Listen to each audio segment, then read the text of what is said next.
което трябва да имате предвид, е там долу на пътеката, не знам дали обърнахте внимание какъв камък е паднал. Доста беше големичък. Имайте предвид, че това са особеностите на скалата, тя може да се щупи и може да падне.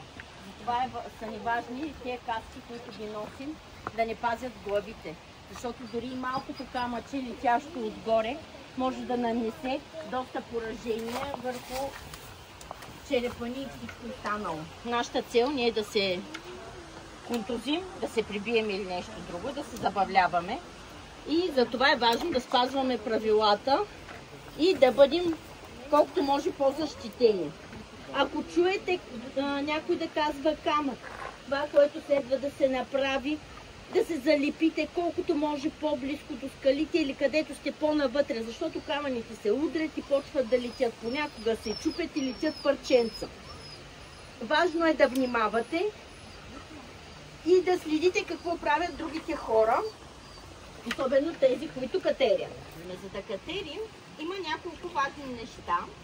Първото нещо е свързано с нашата лична безопасност, освен каската. Другото нещо е седалката.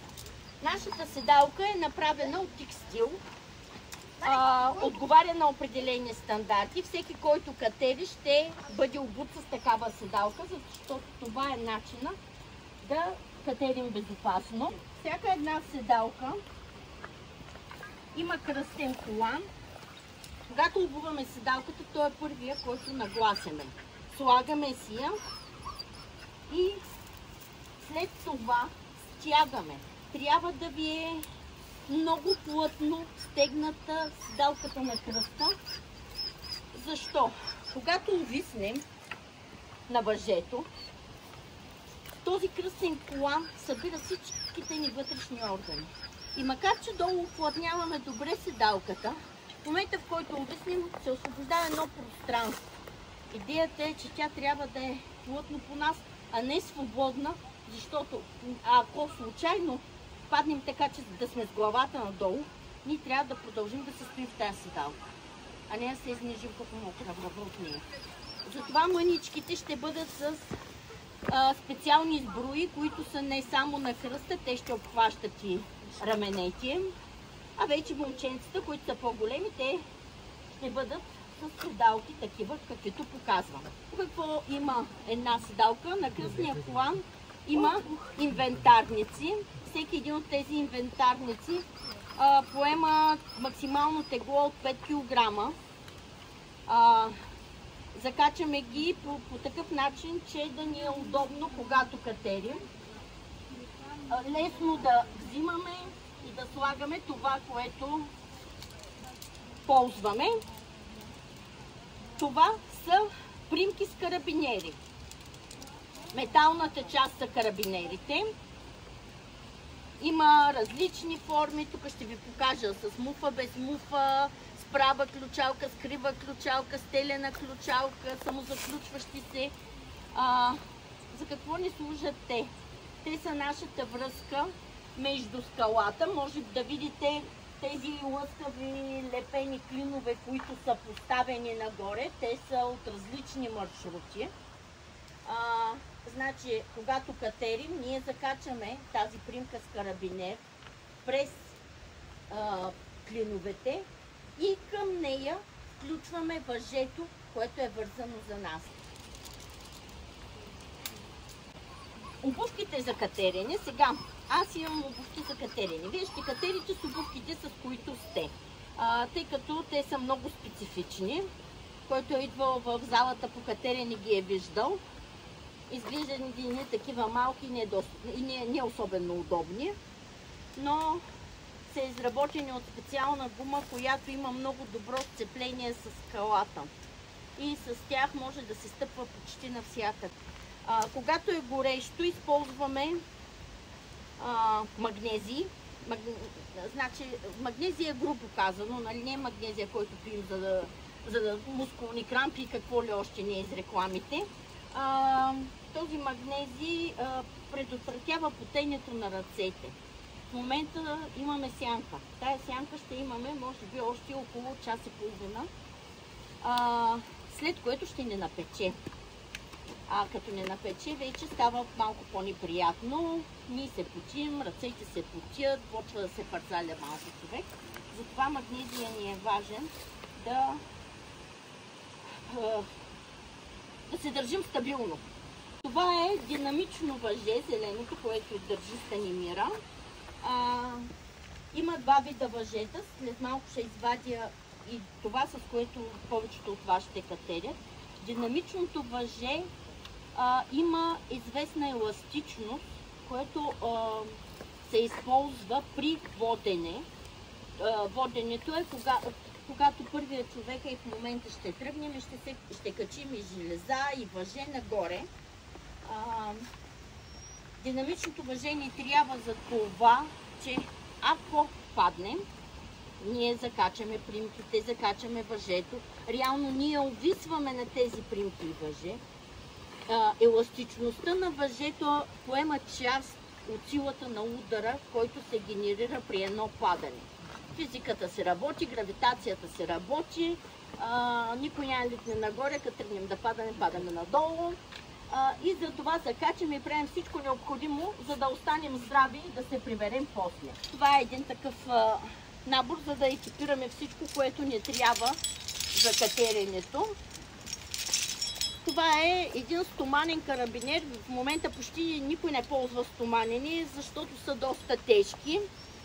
Но показвам, този е карабинер с муфа, позволява да затворим ключалката и дори някой камък, така се завърти карабинера, че някой камък да се опита да натисне ключалката, той да остане затворен. На всеки един карабинер има описани различни неща на него. Това, което се описва по карабинера е какво натоварване може да понесе. Примерно този карабинер. В това положение може да понесе натоварване от 2 тона и половина. В тази посока, горе-долу при затворена ключалка. При това положение, ако се натовари по този начин, може да понесе 800 кг. Ако ключалката е отворена и се натовари, в смисъл, ако така го закопчеем някъде, че камък притисни или нещо друго притисни ключалката и тя остане отворена, натоварването, което може да понесе този карабинер от 2 тона и половина става 1 тон. Тоест повече от 2 пъти намаля издръжливостта му, ако не е затворена ключалката. Затова има и тези карабинери с муфи. Муфата предотвратява това самоволно отключване. Сега тя си има... Здравейте! Плюсът е, че няма да се отвори сама. Обикновено ги използваме горе на установките, които правим долу за осигуряване. Този карабинер не е практичен, ако трябва да включваме в клиновете и въже и клин и да трябва да затягаме муфата. Това е енергия, това е време. Човек понякога се държи на половин нокът и магия, за да закачи примката и въжето си и да продължи нагоре. Затова не завиваме там муфи. Тях си ги носим и ги използваме на местата, където е по-статично всичко. Това, което ни е важно за нас, като катерим нагоре, е да поставяме правилно примките, така че, качвайки се въжето нагоре, те да не се окажат в някой момент.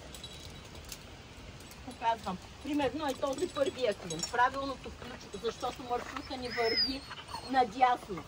Ако включим примката от ляво надясно, в момента, в който въжето тръгне нагоре, тя ще застане по този начин на скалата.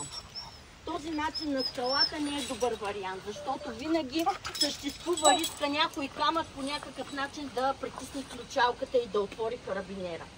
Тук правилното включване е от дясно наляво и като мини въжето, двата карабинера и ключалките им да гледат навън и нагоре и да бъде безопасно. Човека долу обаче не може да ни държи с голи ръце. В катеренето, в зависимост от височината, която паднем и как сме включвали надолу примките, може да се генерира сила на удара от около тон и половина, 1800 кг. Ако ние държим с голи ръце долу, няма как да удържим такова натоварване. Затова се използват различни устройства. Принципа на работа на всички устройства е триенето. Триенето е начинът да се преобразува енергията. Аз ще катеря, тя ще ме осигурява, ползва пластина, към която ще включи въжето. За другите, които ще катерите, вас ще ви осигуряваме с едно устройство, което се нарича гри-гри. То е с автоблокиращ механизъм.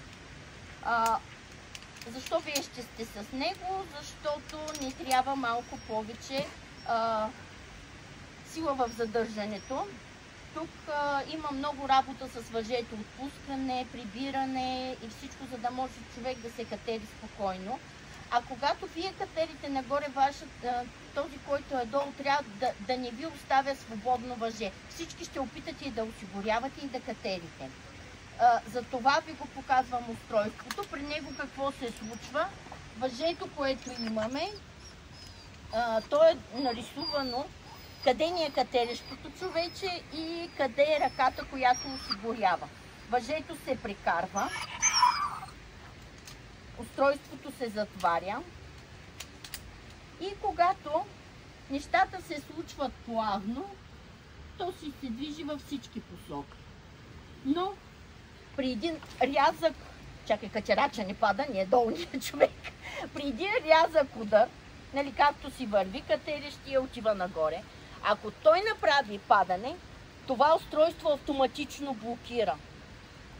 Това се използва масово по залите за катерене, като по-безопасно от гледна точка на това, че има много хора, този, който е долу, се разсейва, а не трябва, но се случва, колкото и да казваме, че не трябва. И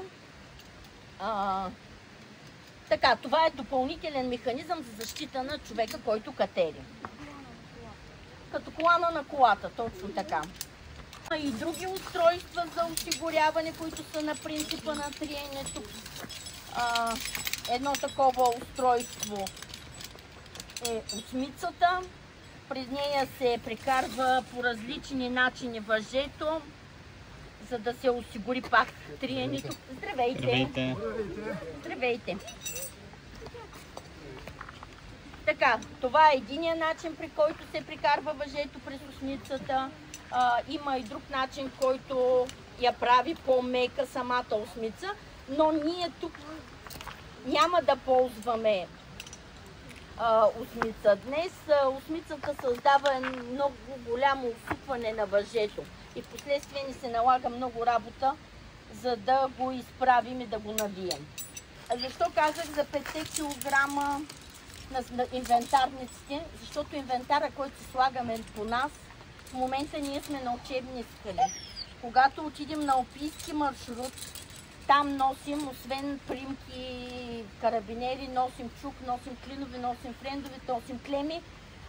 Седалката ни сама по себе си почва да тежи някой път, ако някой по-слабичък, повече от него. Усещаме как се опитва да слезе сама от нас. За това е важно този инвентар да бъде добре разпределен по нас и да бъдат така сложени нещата, че да знаем къде да се обърнем и откъде да ги вземем, да не губим време. Понякога трябва да сме бързи. Нямаме го това време. Случва се всичко, може да почне да вали, може да почне да гърми. Може ние да не се чувстваме добре и просто да искаме да се махнем от тая скала. Трябва да работим бързо и да губим колкото може по-малко енергия. С тези въженца ще се учим да правим възли. Така, примките. Става въпрос за лентови примки с най-различна дължина. Имат всякакви приложения. Тук маршрутите не са изправени и са горе-долу в една линия. Но един традиционен алпийски маршрут, когато се прави, не винаги е така изправен. Той може да криви наляво, надясно, навсякъде. И ако ползваме един и същи размер примки, които ви показах като тези, въжето ще следва точно тази линия. И ако има много остри ъгли, може да се стигне до момента, в който въжето изобщо не може да помръдне. Имала съм такъв случай. Тук на Ломската скала, може да сте минавали край нея и сте я виждали. Значи на нея така се бяха закачени примките. Аз осигурявах пред мен катереше човек. Този човек изобщо не можеше да си издърпа въже от мен, нито аз можех да му подам нещо повече. Наложи се аз да тръгна без осигуряване, да стигна до мястото, където блокира въжето, за да може човека преди мен да продължи. Затова е много важно да използваме ленти, да използваме всичко възможно, за да изправим максимално въжето, когато отиваме нагоре, без това да застрашава сигурността ни.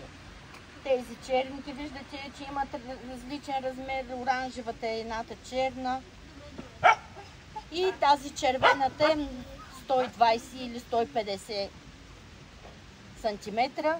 Всяка една от тези примки си има приложението и го преценяме според ситуацията какво точно ще ползваме. Тъй като те са доста дългички, ако ги закачим по седалката, докато катерим, рискуваме да се стъпим на седалката и да се съборим от скалите. Затова най-често тях си ги примятаме през тялото и така после по-лесно ги вадим. Това са помощните въженца. Те могат да бъдат с различна дебелина, с различна дължина. Тяхната работа е, когато всичко друго свърши, да имаме още нещо, с което да се вържим. Някой път на някои маршрути стигаме горе, имаме едно въженце и един-два карабинера и това е всичко, с което разполагаме. Много ни е важно в катеренето да не прекаляваме. Казах ви, че добър ден. Добър ден. Можем да имаме всякаква екипировка, ама няма как да я помъкнем. Ако носим твърде много, твърде бързо ще се изтощим катерейки нагоре.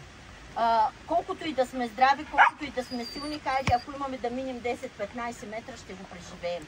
Но една централна стена на Враца, която е 500 метра, всяко едно излишно нещо, което носим, може да ни създаде голям проблем в последствие. Изтощаваме се. Не сме роботи, не сме машини, катерим, но трябва да си преценим какво взимаме, какво ползваме, за да може да стигнем до там, докъдето искаме здраве. Те са свити, не са комфортни обувки, както казах. Ако вишават спокойно пръстите, значи не трябва да сте с тези обувки.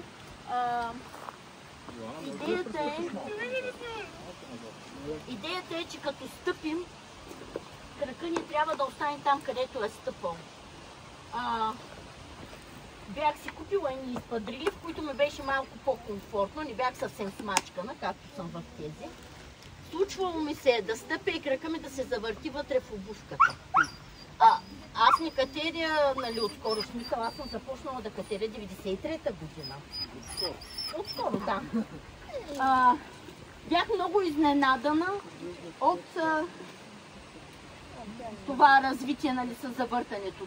Много плътно, особено на трудни маршрути, където се стъпва на магия, е важно да сме с правилните обувки. Тук предимството е, че скалата е леко легнала.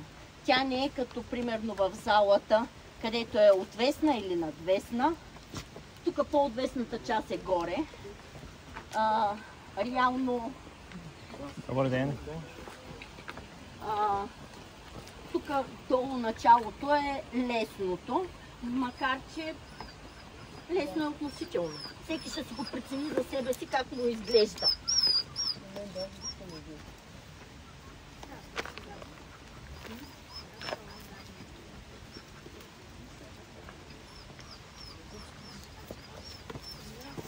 След като сме готови да тръгнем, това, което трябва да се научим, е да се връзваме за основното въже. Ако не се вържим за него, всичко друго е безсмислено. Няма нужда да го носим, защото нямаме какво закачаме. За да се вържим за основното въже, ползваме възел, който се нарича осмица. После на всеки ще дам просечи и ще се опита да го направим. Какво представлява осмицата? Измерваме си едно такова разстояние и правим осмицата. Как я правим? Ето, минаваме зад въжето, минаваме пред въжето и изваждаме края. Виждате ли как се оформя така наречената осмица? След което ние трябва да я вържем за седалка. Както казах, имаме кръстен колан, имаме и колани за краката. Двата колана имат си тук ушички, които са хванати от ринг. На теория бихме могли да ползваме ринга, но не и когато тръгваме първи нагоре или когато има възможност. Той ни ви гарантира тази сигурност, която гарантира хващането на двете други уши, които са на седалката, да сте сигурни. Реално дублираме този ринг. Прекарваме въжето и почваме да плетем осмицата. Как я плетем? Почваме от външния край. Трябва въжетата да се движат успоредно. Възелът е нещото, което отслабва въжето. Въжето е слабо точно там, където е този възел. Различните възели намалят с различни проценти здравената на въжето. Въпросът е, че няма как да не ползваме възел, за да се задържим за въжето. Затова ни е особено важно да го направим правилно. Какво е правилното изпълнение? Тези две въжета през цялото време да се движат успоредно. Да няма преминаване на едното въже върху другото. Ето това е начина, по който трябва да изглежда осмицата. Защо са успоредни? Защото когато падне и се получи удар, тези две въжета трябва да приплъзнат едно спрямо друго. Ако са едно върху друго, едното притиска другото и трие върху него, и това създава предпоставки за стопяване на въжето в тази точка. Не е казано, че ще стане първия път, но не знаем кой път ще се случи. На 16-17 бяхме много умни и горе на източните скали решихме да си пуснем установка и какво направихме? Едно чисто ново въже. Тук го хванахме, там го хванахме, а другото го прекарахме директно през въжето. Нямаше карабинер, нямаше нищо. И от триенето, което се получаваше на въже във въже, стопихме новото въже. Треньора не беше изключително щастлив. Какво ни е важно? Тук да няма голямо ухо на осмицата. Така казах ви, да няма голямо ухо и задължително всеки един възел му правим контролен, за да не се саморазвържи. Сега, осмицата не е възел, който се саморазвързва. В смисъл, ние така я плетем, че няма особен шанс. Контролният ни възел ще се развържи, но не и осмицата. Но така или иначе е важно да си създадем навика да го правим този контролен възел, защото ако решим да използваме нещо друго, като рифов възел или някакъв друг възел, за нещо, то не е за обвързване към основното въже, но да вържим. Рифовия възел е, много от нас го правят, едно ухо. Предполагам, този възел всички сте го виждали. Само, че този възел при едно такова натоварване веднага се развързва. Затова е много важно да направим тези контролни възли накрая, за да се предотврати това саморазвързване. Рифовия възел го правим само на места, дето няма нищо отговорно. Тоест и да се саморазвърже няма да пострада никой. Така, сега защо вадя и другото въже? Защото трябва да го кача горе и вие после ще катерите на него. Това е статично въже. Виждате как не може съвсем да се свие като хората. Това е по-меко, по-удобно, точно заради свойствата, които притежава. Принципно, като се взима едно въже, трябва да се пренавие, както направи Станимира, за да си гарантираме това, че като тръгнем няма да се окаже, че по въжето някъде има възел. Защото като има възел, този възел ще блокира в примките, в карабинерите или някъде другаде, може да се закачи между цепки, нали, в някоя цепка и да се озовем в позиция, в която няма ни напред, ни назад мърдане.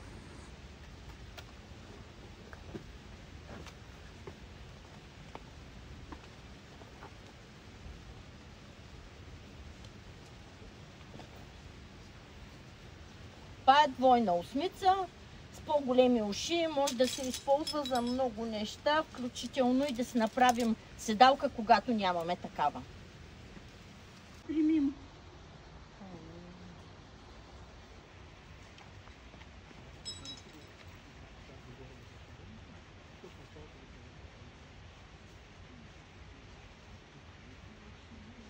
Да проверите между краката си нищо да не е притиснато, защото ако увиснете и нещо е притиснато, въобще няма ви хареса.